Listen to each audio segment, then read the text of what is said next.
नमस्कार श्रोतेहो, हा व्हिडिओ खास माझ्या माता भगिनींसाठी आहे।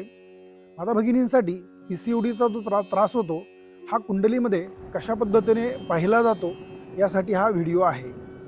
तर कुंडलीमध्ये जर चंद्र शुक्र जर दूषित असेल, खराब असेल तर अशा वेळेस हा त्रास संभवतो। त्याचबरोबर पंचमस्थान आणि अष्टमस्थान जर खराब असेल तर हा त्रास जास्त प्रमाणामध्ये संभवतो।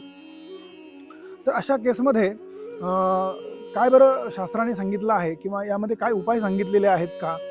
तर यामध्ये उपाय असा आहे की चंद्र जर जास्त खराब असेल तर अशा वेळेस महादेवाची सेवा सांगितलेली आहे। महादेवाला दुधाचा अभिषेक सोमवारी करायला सांगितलेला आहे।